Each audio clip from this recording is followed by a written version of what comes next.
கோவை மாநகராட்சியுடைய சிறப்பு கூட்டம் நடைபெற்றது. இதில் பார்த்தீங்கன்னா கோவை மாநகராட்சியில் திமுக மேயராக இருந்த கல்பனா அவர்கள் இன்று தன்னுடைய பதவியை ராஜினாமா செய்வதற்கு தீர்மானம் நிறைவேற்றினாங்க. இது என்ன பார்த்தா அவங்க செயலற்ற ஒரு மேயரை போட்டிருக்கீங்கன்னு கடந்த 2 வருடமாக நாங்கள் சொல்லிகிட்டு இருக்கோம். கோவை மாநகராட்சியில் கடந்த 2 வருடங்களாக அதாவது ஊழலை தவிர வேறு எதுவும் நடைபெறவில்லை. அதாவது அது கண் கெட்ட பிறகு சூரிய நமஸ்காரம் மாதிரி இப்போ தான் இந்த கவர்மெண்ட்டுக்கு இந்த திராவிட மாடல் ஆட்சி முதல்வருக்கு இந்த கோயம்புத்தூரில் இவ்வளோ ஊழல் நடந்துக்குன்னு தெரிஞ்சுட்டு இந்த மேயரை ராஜினாமா பண்ணி சொல்லியிருக்காங்கிறத வெளி தகவல் எல்லா பக்கம் அதுதான் பேசிக்கிறாங்க. எங்களுடைய கருத்து அதுதான். ஏன்னா இந்த மாநகராட்சியை பொறுத்த வரைக்கும் பார்த்தீங்கன்னா எங்கே பார்த்தாலும் ஒரு சாதாரண ஒரு ஏழை குடிமகன் வீட்டு அப்ரூவலுக்கு ஒரு 1000 ஸ்கொயர் ஃபீட்டுக்கு அப்ரூவல் வாங்க வந்தாங்க கூட அது கூட பணம் கொடுத்தா தான் இந்த மாநகராட்சியில் இன்றைக்கி வரி போகிறக்கோ பிளான் அப்ரூவல் பண்ணுறதுக்கு எதுக்கு வந்தாலும் பணம் இப்படி ஒரு கோவை மாநகர மக்களை கிட்டத்தட்ட 2 ஆண்டு காலம் பயங்கரமான துன்பத்துக்கு ஆளாக்கி எல்லா விதத்திலும் லஞ்ச லாவணியம் கடை புரண்ட ஓடி இந்த கோவை மாநகராட்சி ஓடிட்டு இருக்கு. நாங்கள் பல முறை அனைத்து இந்திய அண்ணா திராவிட முன்னேற்ற கழகத்தின் சார்பாக பல கண்டனங்களை தெரிவித்தோம். அதே மாதிரி பார்த்தா இது இன்றைக்கி ரிசைனேஷன் சொல்லியிருக்காங்க. அந்த மேயராக இருந்தவங்க ஆணையாளரை பார்த்து நேராக ஒரு லெட்டரும் கூட கொடுக்காம தன்னோட உதவியாளர்கிட்ட லெட்டர் கொடுத்து ராஜினாமா பண்ணியிருக்காங்க. அதாவது அந்த பொறுப்புக்குடைய மதிப்பு என்னன்னு தெரியாதவங்கள மேயரை வச்சா இப்படி தான் இந்த இருக்கும். இதனால் இந்த திமுக ஆட்சியில் இந்த கோவை மாநகராட்சி கடந்த 2.5 ஆண்டுகளாக அதாவது மக்கள் சொல்லனா துயரத்துக்கு ஆளாக்கியிருக்காங்க.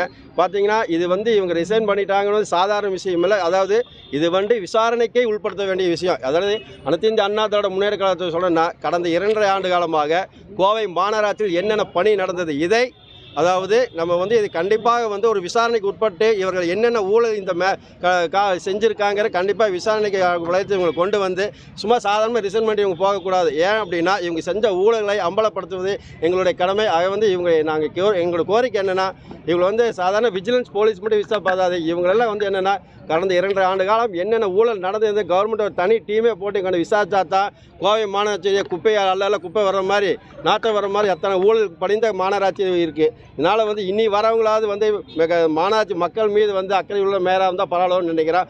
அதாவது இப்போ இத்தனை நாள் பார்த்தீங்கன்னா கடந்த 2.5 ஆண்டு காலமாக இங்கே திமுக கவுன்சிலருடைய மாநகராட்சி மன்றம் இந்த ஆஃபீஸ் நிலைக்குழு தலை ஆஃபீஸுக்கெல்லாம் பார்த்தீங்கன்னா ஒரு கட்ட பஞ்சாயத்து ஆஃபீஸ் மாதிரி தான் ஓடிட்டு அதாவது குடுக்கல் வாங்கல் ஆஃபீஸாக தான் ஓடிட்டு இருந்தது. இனி மேயர் வர வரைக்கும் ஆணையாளருடைய கைகள் போகிறதுக்கு ஃப்ரீயாக இருக்கும். அதனால் மக்கள் பணியை இந்த ஆணையாளர் இப்போ இருக்கிற ஆணையாளர் கொஞ்சம் தயவுசெய்து கொஞ்சம் மக்களை இவராவது மக்கள் மீது எடுத்து அக்கறை எடுத்து செஞ்ச பரவாயில்ல. இன்றைக்கி பார்த்தீங்கன்னா கோவைப்பூரில் பார்த்தீங்கன்னா நேற்று பார்த்தீங்கன்னா ஒரு பண்ணை நாய் கடிச்சு இது பண்ணி இன்னைக்கு கூட செய்தித்தாளெல்லாம் வந்திருக்கு. இது மக்களுக்காக ஏதாவது உருப்படியாக செய்யணும். அந்த ஆணையாளர் தன்னுடைய பொறுப்பை கரெக்டாக யூஸ் பண்ணி இந்த மேயர் வரக்குள்ளே அது மக்களுக்கு 4 நல்லதை பண்ணால் பரவாயில்லைங்கிறது எங்களுடைய கருத்து. மீண்டும் ஒருமை சொல்கிறேன், இந்த கடந்த 2.5 ஆண்டு காலமாக கோவை மாநகராட்சியில் என்னென்ன ஊழல் நடந்தது என்பதை தனிப்பட்ட ஒரு சிறப்பு குழு போட்டு கண்டிப்பாக விசாரணை செய்யுங்கிறது எங்களுடைய தமிழ்நாடு கவர்மெண்ட்டுக்கு இந்த திராவிட மாடல் முதலமைச்சருக்கு எங்களுடைய அனைத்து இந்திய அண்ணா திராவிட முன்னேற்ற கழகத்தின் கோரிக்கை வைக்கிறோம். அடுத்து வர மேயருக்கு என்னென்ன மாதிரியான சவால்கள் அடுத்து வரக்கூடிய மேயருக்கு பார்த்தீங்கன்னா கோவை மாநகராட்சியில் என்னென்ன இருக்குன்னு தெரியுங்களுக்கு 1 வருஷம் ஆயிருங்க. அவங்க புதுசாக அவங்க என்ன மக்களுக்கு என்ன பண்ண போகிறாங்கன்னு கண்டிப்பாக அவங்க இப்போ என்ன தெரிஞ்சுக்கிறக்கே ஒரு 6 மாதம் 1 வருஷம் ஆயிருங்க. அதாவது இது வரைக்கும் 2.5 வருஷம் என்னென்ன அந்த மேயர் என்ன பண்ணாங்க ஒன்றும் பண்ணல. அதே மாதிரி தான் அவங்களும் இருக்க போகிறாங்க. கண்டிப்பாக பொம்மை மேயராக தான் இருக்க போகிறாங்க. இவங்க சொல்கிற உடல்நிலை காரணமாக அந்த உடல்நிலை காரணமாக அவங்க கவுன்சிலர் பொறுப்பு ராஜினாமா பண்ணியிருக்கலாமே. ஏன் மேயர் மட்டும் ராஜினாமா பண்ணுறாங்க? ஏதாவது இது முழுக்க முழு பூசணிக்காக மறைக்கிற மாதிரி தான். இவங்க ஏதோ பெரிய தப்பு பண்ணியிருக்காங்க. அதை கண்டிப்பாக விரைவில் அனைத்து இந்திய அண்ணா திராவிட முன்னேற்ற கழகம் கண்டிப்பாக அதை வெளியே கொண்டு வரும். அதாவது ஆன்லைனில் வாட்ஸ்அப்பில் டெண்டர் நடத்தின அதாவது வாட்ஸ்அப்பில் ஏதாவது எந்த மாநகராட்சியில் அது வாட்ஸ்அப்பில் குரூப்பில் இப்போ டெண்டர் நோட்டீஸ் அனுப்பிச்சு டெண்டர் விட்டது நீங்கள் பார்த்துருக்கீங்களா? இதெல்லாம் பார்த்து அத்தனை கான்ட்ராக்ட்காரங்களை விசாரிச்சு பாருங்கள். அத்தனை கான்ட்ராக்ட்காரும் இங்கே கோவை மாநிலத்துக்கு அத்தனை கான்ட்ராக்ட்காரும் அவங்களுக்கு உள்ள கும்பலில் கண்டிப்பாக போடுங்க. இவங்க பார்த்தீங்கன்னா அதாவது தமிழ்நாடு உள்ளாட்சியில் வரலாற்றிலே பார்த்தீங்கன்னா வாட்ஸ்அப்பில் டெண்டர் நடத்தி இவங்க மட்டும்தாங்க.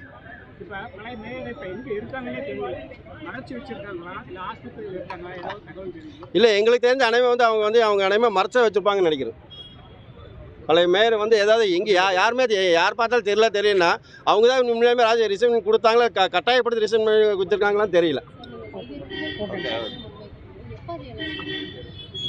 கண்டிப்பாக எங்களுக்கு தலைமைக்கு பதில் இருக்கக்கூடிய இவர் கவுன்சிலர்கள் வந்து நீங்க ரைஸ் பண்ணப்போ அவங்க திமுக கவுன்சிலர் என்ன சொல்றாங்கன்னா அதிமுக வேலுச்சாமி சேமா வேலுச்சாமி ரிசைன் பண்ணும்போது நாங்க கேள்வி கேட்கல அப்ப இதே அதாவது கேள்வி கேட்கல அது அப்பட்டமா வந்து அம்மா கூப்பிட்டு ரிசைன் பண்ண சொல்லி அப்ப எல்லா மீடியா அப்பவே வந்தது என்ன காரணத்துக்காக ரிசைன் பண்ணாங்க அப்படின்னு சொல்லி என்ன காரணத்துக்காக ரிசைன் பண்ணாங்கன்னு சொல்லி அப்பவே இது பண்ணாங்க அது எல்லாம் ஒரே விஷயம் அதுங்க